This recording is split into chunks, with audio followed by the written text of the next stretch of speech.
নমস্কার, delicious cook চ্যানেলে সবাইকে স্বাগত।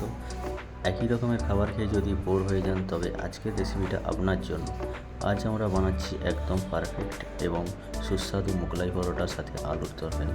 খুবই সাধারণ কিছু উপকরণ নিয়ে এটি তৈরি করা যায় আর খেতেও অসাধারণ হয়। চলুন রান্নাটা শুরু করা যাক।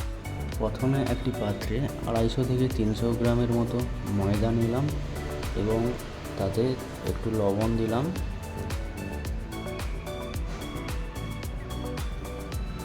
তারপর একটু সাদা তেল দিলাম ময়ানের জন্য, দিয়ে ময়দাটাকে ভালো করে মেখে নিলাম।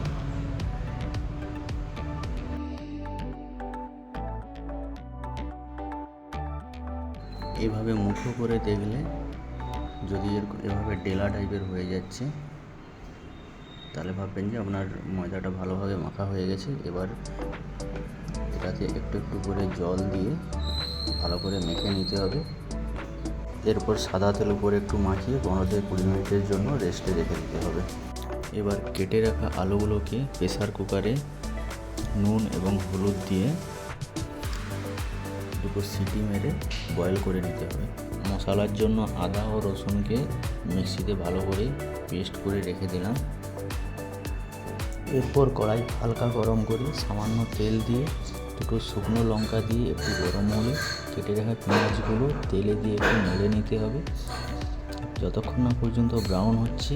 এরপর আদা রসুনের পেস্ট পেঁয়াজের উপরে দিতে হবে, তারপর ভালোভাবে নাড়াচাড়া করে নিতে হবে। যদি মনে হয় একটু লেগে যাচ্ছে তাহলে হাফ কাপ জল দিতে পারেন। আমি একটু জল দিয়ে দিলাম। তার উপর হলুদ গুঁড়ো, লঙ্কা গুঁড়ো এবং নুন স্বাদ মতো দিয়ে ভালোভাবে মশলাটাকে কষাতে হবে। যখন দেখবে মশলাটা দিয়ে তেল ছেড়েছে তখন সেদ্ধ করা আলুগুলো দিয়ে ভালো করে কষিয়ে জল ঢেলে দিতে হবে। দেখবে তরকারিটা ফুটছে, তখন গুঁড়ো গরম মশলা দিয়ে 2 মিনিট ফুটে নিলেই আমাদের তরকারি রেডি। এবার রেস্টে রাখা ময়দাটার ঢাকা খুলে দেখবে খুব নরম হয়ে গেছে। তখন লিচি কেটে নিয়ে খুব পাতলা করে বেলে নিলাম। ভেতরে স্টাফিংয়ের জন্য একটি ডিম ও কুচানো পেঁয়াজ, লঙ্কা ও লবণ ব্রেড ক্রাম্বস দিয়ে ভালো করে পেস্ট বানিয়ে বেলে রাখা ময়দার মাঝখানে দিয়ে খামের মতো মুড়ে নিলাম। এইভাবে আমি একে একে 4টি বানিয়ে ফেললাম।